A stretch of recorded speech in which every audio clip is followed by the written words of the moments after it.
Las 14 horas con 13 minutos, bienvenidas, bienvenidos a este corte informativo del canal del Poder Judicial de la Federación. Nidia Díaz en la interpretación en lengua de señas mexicana y Citlali Pérez estamos listas para presentarle la información más importante hasta el momento de este miércoles 7 de febrero de 2024. Acompáñenos. La Corte determinó que las reformas que compactan las estructuras del Instituto Electoral Capitalino no vulneran su autonomía. La primera sala estableció que en casos de concubinato en los que se exige pensión alimenticia, se debe proteger a la familia. La activación de la alerta Amber no debe negarse en casos de sustracción de infantes, determinó Tribunal Colegiado.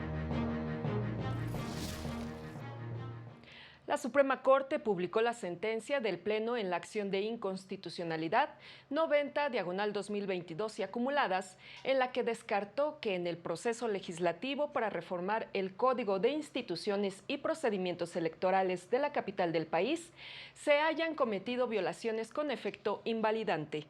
Sin embargo, invalidó la reforma al inciso N de la fracción segunda del artículo 83 en la porción normativa Evaluación del desempeño de los consejos de los pueblos, que eliminaba la facultad de la Junta Administrativa para aprobar y, en su caso, integrar los proyectos de programas institucionales para evaluar a dichos consejos, ya que podría afectar directamente los intereses o derechos de pueblos y barrios originarios, sin que se haya llevado a cabo una consulta previa. En contraste, el Pleno validó los artículos que fusionan ciertas comisiones permanentes, eliminan 5 unidades técnicas y la facultad del Consejo General del Instituto Electoral Local para crear este tipo de unidades, pues estimó que no se vulnera la autonomía del instituto, no genera sobrecargas de trabajo y no afectan los principios rectores de la actividad electoral. También declaró válidos los artículos que establecen que las remuneraciones de los servidores públicos deberán respetar los principios de eficiencia, transparencia y honradez y la creación de la comisión de quejas.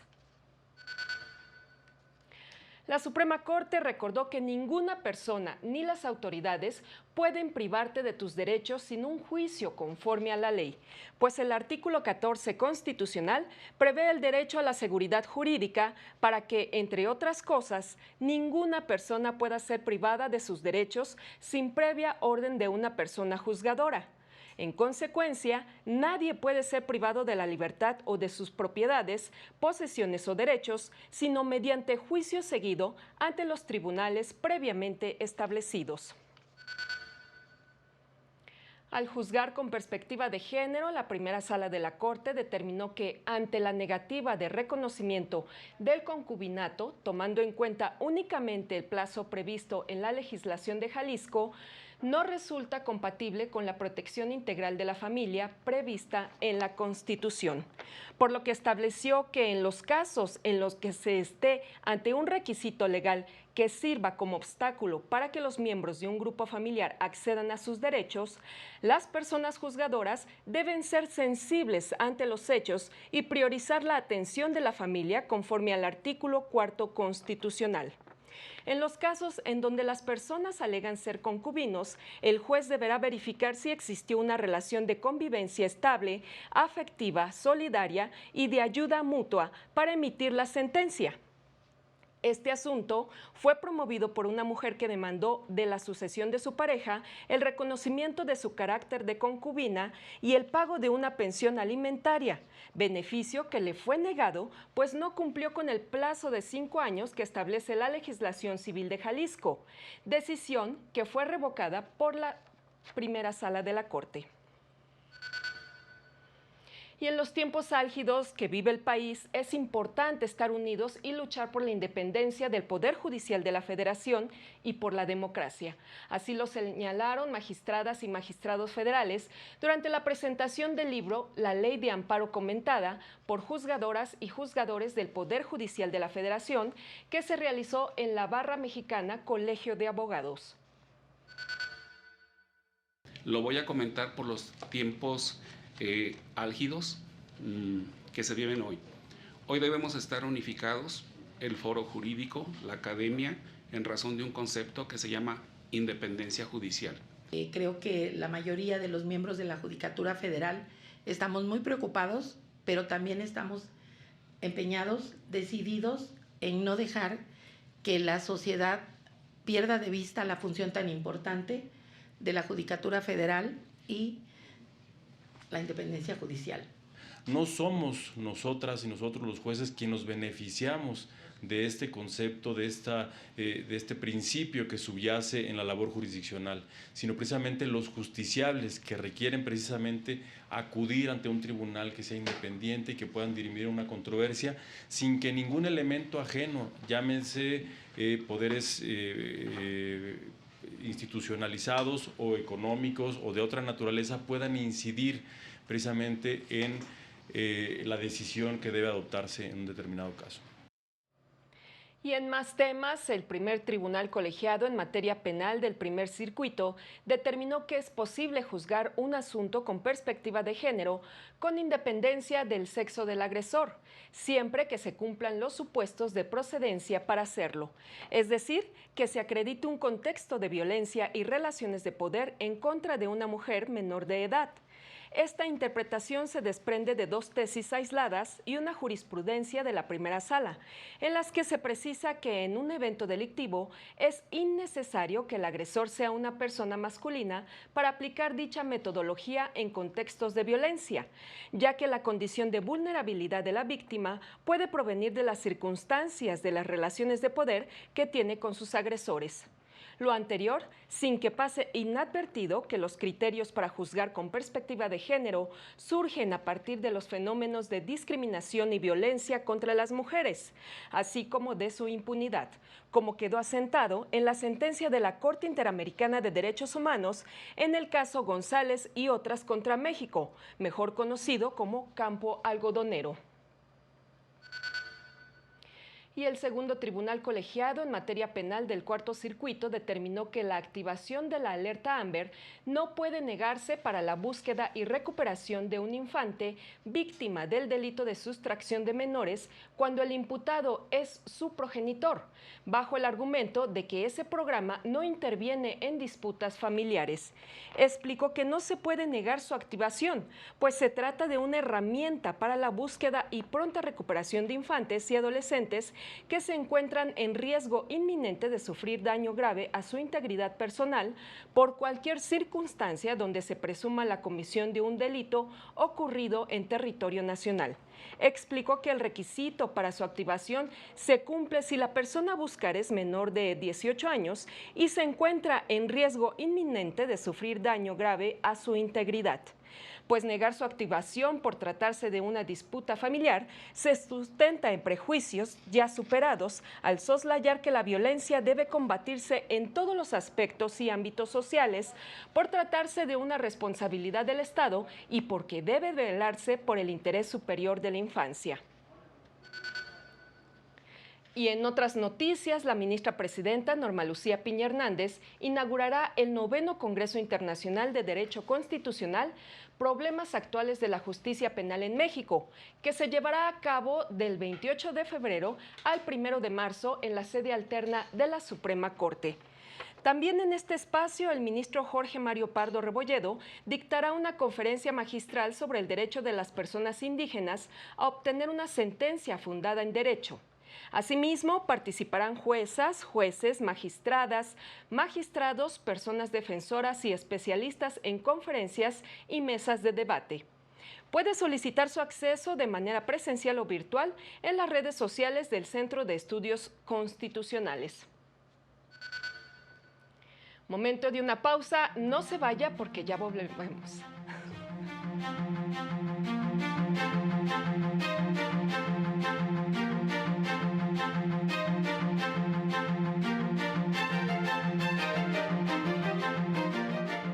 Al regresar, es indispensable el intercambio de información para combatir la trata de personas.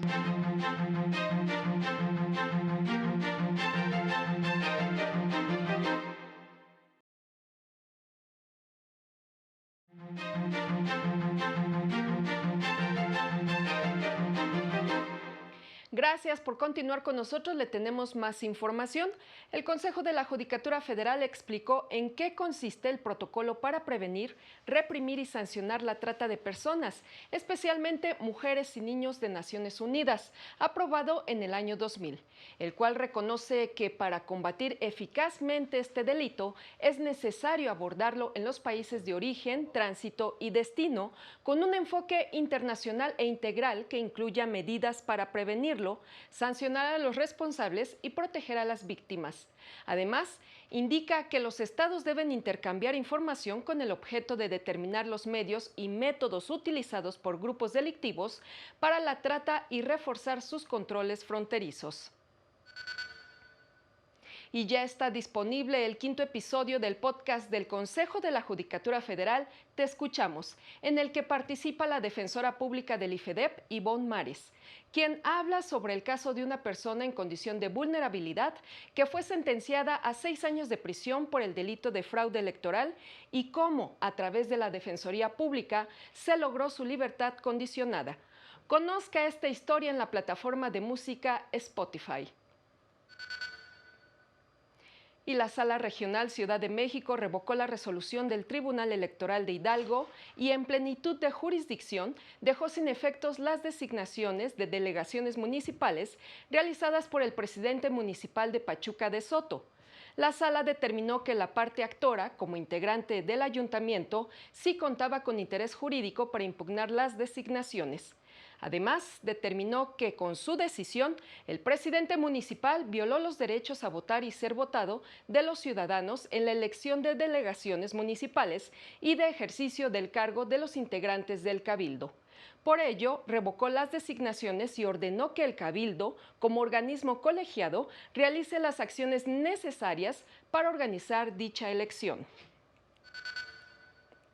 Por lo que no releva la facultad y obligación del ayuntamiento de organizar y vigilar la elección de personas delegadas municipales, que tiene como efecto garantizar el derecho de la ciudadanía a votar y ser votada, así como de las personas integrantes del Cabildo a ejercer sus funciones públicas municipales.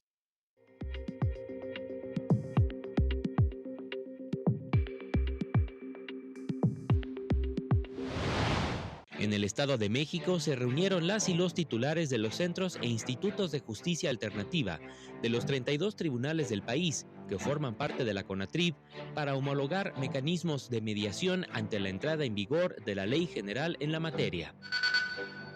El Poder Judicial de Guanajuato y el Instituto Electoral del Estado firmaron un convenio de información con el objetivo de que deudores alimentarios y personas que hayan ejercido violencia contra las mujeres no puedan contender por un cargo de elección popular. En el último año, el juzgado especializado en órdenes de protección de emergencia y preventivas en favor de las mujeres del Poder Judicial de San Luis Potosí emitió 1,031 órdenes de protección. La mitad de estas fueron de restricción.